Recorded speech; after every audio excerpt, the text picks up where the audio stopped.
अमृत बरसे उन मन की घरवासा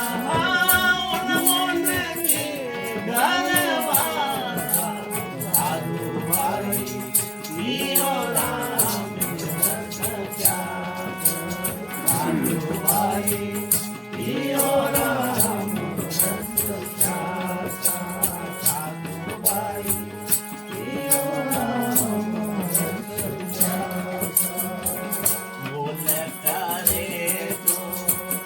सके दूर से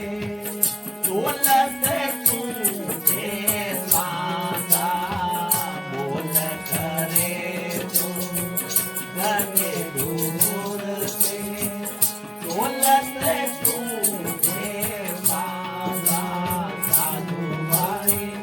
बोलते तुझे माता साधु भाई बोलते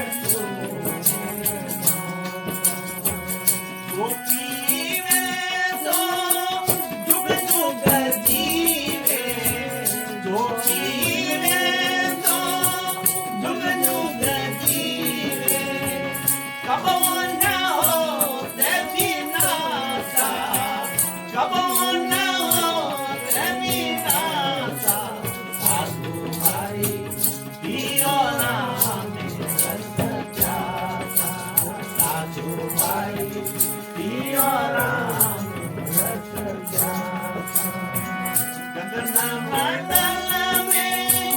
अमृत बरसे मंडल में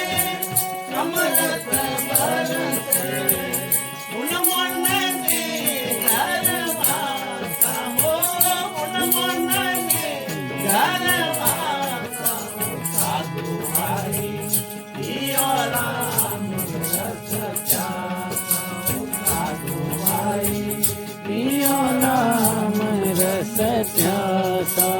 साधु भाई पियो नाम रस प्यासा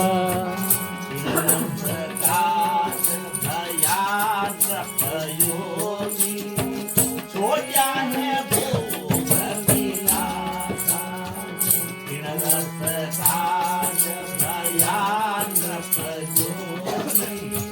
छोटा है भोग विलासा साधु भाई छोटा भोग विलासा ओ साधु भाई छोटा भोग विलासा सकल सिंहासन बेटा नेता सकल सिंहासन बेटा नेता बस मिला जावे उदासा बस मिला जावे उदासा साधु भाई जियो राम रस प्यासा साधु भाई जियो राम रस प्यासा मंडल में अमृत बरसे मंडल में अमृत बरसे उन मन के घरवासा उन मन के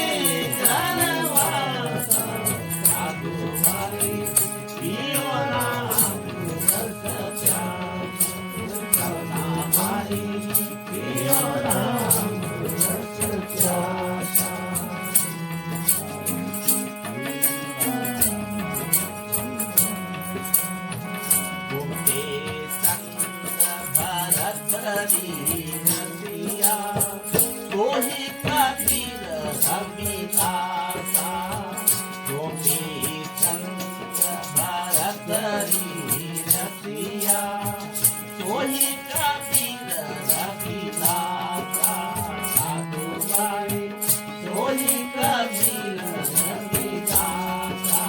साधु भाई सोई कबीर रविदासा गुरु का दूंगा के चरण कमल में गुरु का दूंगा के चरण कमल में पियो सुंदर दासा पियो है सुंदर दासा साधु भाई पियो राम रस प्यासा साधु भाई पियो राम रस प्यासा गगन मंडल में अमृत बरसे गगन मंडल में अमृत बरसे उन मन के घर वासा हो उन मन के घर वासा साधु भाई पिया राम रस प्यासा साधु भाई पिया राम रस प्यासा साधु भाई पिया राम रस प्यासा आनंद भगवान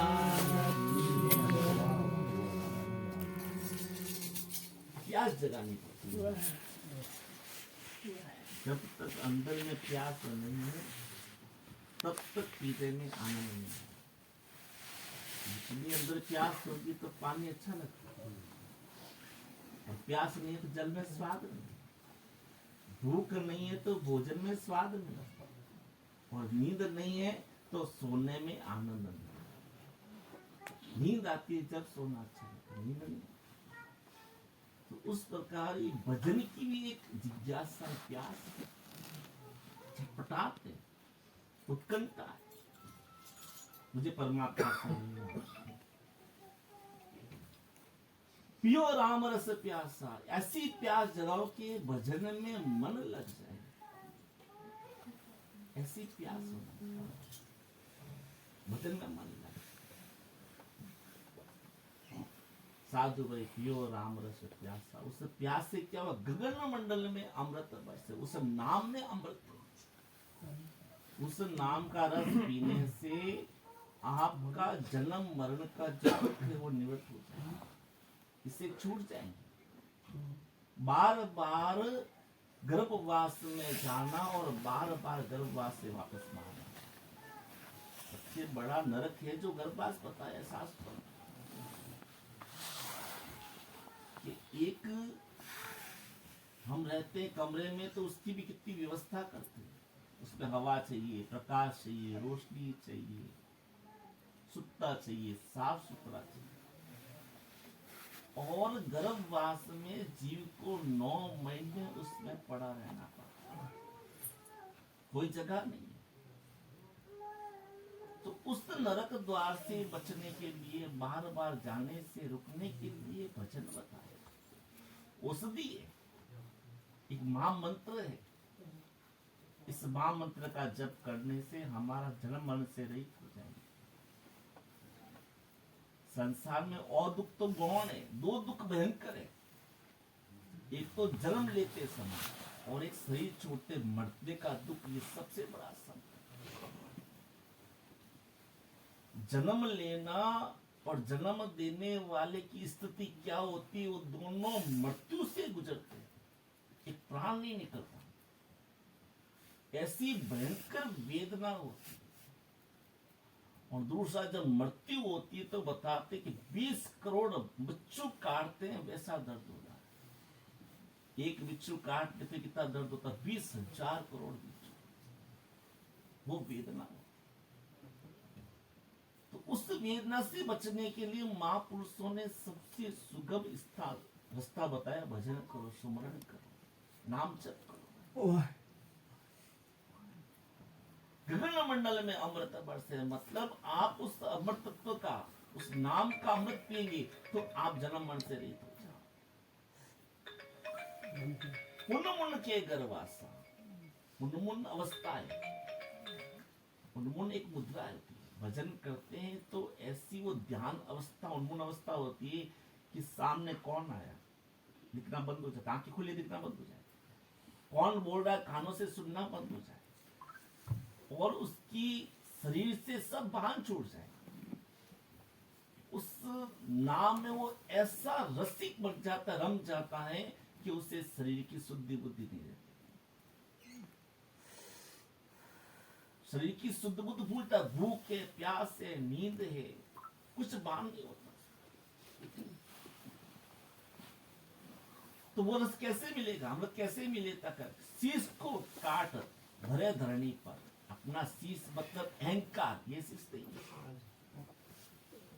जो मैं हूं, मैं बन के बैठा, उसको अपना जमीन पे रख दो, उतार दो उसको। अहंकार, जाति का, वर्ण का, धन का, रूप का, रंग का, जो भी हम अहंकार लेके चल रहे हैं, अकड़ के चल, उस अकड़ को मेट दो, परमात्मा के मन। शीश को उतार धरे धरणी पर, करण तन की आशा, शरीर की आशा नहीं, वो परमात्मा पे छोड़ दो। वास्तविक शरणागति जब वो जैसा देगा, जैसा भोजन करूंगा, जैसा वो रखेगा वैसा मैं रहूंगा। खुद का प्रयास नहीं करते, करे न तन की आशा, ऐसा महंगा अमृत दिखते, ऐसा महंगा है अमृत, क्योंकि खुद को मिटाना पड़ता है। जैसे कि बीज अपना अस्तित्व में मिटता है तो वृक्ष बनता है, और वृक्ष में फल देने योग्य होता है। जो व्यक्ति, जो महापुरुष से अपना अस्तित्व मिटा और उस भजन में ऐसे रसिक हो गए, ऐसे गलतान हो गए, गल गए भजन में, और गलने के बाद जो रस अमृत मिला, वो संसार के कल्याण के लिए बांटा सब महापुरुषों। और कैसे कैसे संघर्ष नहीं कर, सब महापुरुषों का जीवन पढ़ लिया, उनकी जीवनी पढ़ने से आपको वास्तविक कितना संघर्ष किया उन्होंने, कितनी परीक्षाएं दी उन्होंने, उसके बाद उस भजन का, ज्ञान का प्रचार किया, जन कल्याण किए। तो ऐसा महंगा अमृत भी कहते, 6 ऋतु 12 मासा, साल में 6 ऋतु होती है, और फल तो ऋतु के अनुसार मिलता है, और भजन रूपी फल रस से ये 12 ही महीना मिलता है। गर्मी में, सर्दी में, बरसात में, हेमंत में, वसंत में, शिशिर में, सब ऋतु में, और एक सा रस है। मोल करे जो तके दूर से, ये वस्तु मूल्य की करने की नहीं है, मूल्य से नहीं मिलेगा, इसका तो समर्पण भाव है। जो मूल्य करता है वो दूर ही खड़ा रहेगा, वो पास नहीं आ सकता। इस रस के लिए समर्पण भाव चाहिए, गुरु निष्ठा, गुरु श्रद्धा, और गुरु के प्रति, परमात्मा के प्रति आत्मसमर्पण, जब मिलेगा। मोल करे जो तके दूर से, तोलट टूटे श्वासा, ये श्वासों श्वास भजन करने की स्थिति है। श्वासों श्वास बैठ के 1 घंटा 2 घंटा जैसा समय मिले, जैसे करते करते जितने निरंतर अभ्यास करते, वो स्थिति बनती है, वो रस बनता है भजन। और जो मोल करता दूर खड़ा रहता है, समर्पण भाव नहीं होता आत्मा, तो उसका श्वास, उसका जीवन व्यक्ति है, जैसा आया था वैसे ही चला गया। इसमें तो जिस दिन आपको जानकारी मिल जाए, ज्ञान हो जाए, उस दिन से 5 मिनट से शुरू करो, फिर 10 मिनट बढ़ाओ, फिर 15 मिनट बढ़ाओ, फिर 10 मिनट और बढ़ाते, जितना सुमरन कर सकते, फिर चलते पड़ते भी कर सकते। तो प्यास होगी चलो। मोल करे जो तके दूर से, तोल टूटे श्वासा, जो पिए सो युगो युग जीवे।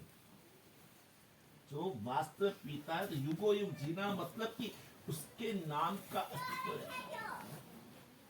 तब न होवे विनाशा, उसका विनाश नहीं होता, उसके नाम का विनाश है। जो महापुरुष थे, जो भजन करके इस शरीर से, संसार से निर्वाण में चले गए, फिर भी उस प्रभाव आज भी है, युगो युग चलेगा। आज नानक देव जी के निर्वाण में कितने वर्ष हो गए, फिर भी आज भी उनको देखो, उनकी बातें सुनने से, पढ़ने से आज भी उनका विद्यमान होना अनुभूति होती है। आज भी वो है यहाँ पे, ऐसा अनुभव किया कि शब्द रूपी ग्रंथ को छोड़ दिया, अनुभव रूपी ग्रंथ को छोड़ दिए जन कल्याण के। और जब तक सृष्टि रहेगी, महाप्रलय नहीं, जब तक इन महापुरुषों का नाम रहेगा, चैतन्य महाप्रभु है, नानक देव जी है, कबीर साहब है, रामानंद जी है, रामानुजाचार्य है। इस रस का जो भयानक जोगी, बड़े बड़े राजा चक्रवर्ती सम्राट थे, वो भी योगी हो गए जब उनको ज्ञान हुआ, वैराग्य हो गए। इस रस का जो भयानक जोगी छोड़िया भोग विलासा, सब छोड़ दिया। गोपी चंद जी का और भरतरी का जीवन देखिए। एक सऊदी अरब देश का एक सुल्तान था, उसका जो सुल्तान की स्थिति देखी, और सुल्तान के बाद जब वो सब कुछ छोड़ दिया, उस स्थिति की तुलना कीजिए, कितना रात दिन का फर्क आ गया। तो इस राज का जो भयानक जोगिया छोड़िया भोग मिला, 36 संघासन में बैठे, इतना सुख वैभव ऐश्वर्य था, वो सब कुछ छोड़ दे सेना, और भस्म भी लगा, उधर शरीर पे भस्म लगा, इस शरीर की और भस्मी की एक में कर दिया, जीवित थी। गोपी चंद भरतरी रसिया सोई कबीर जगदासा। कौन कौन पिया गोपी चंद भरतरी महाराज, कबीर साहब ने, रविदास जी, और गुरु दादूसा के चरण कमल में पियो सुंदरदासा। सुंदरदास जी कहते हैं, मैंने अपने गुरु की सामर्थ्य से, उनकी कृपा से और उनके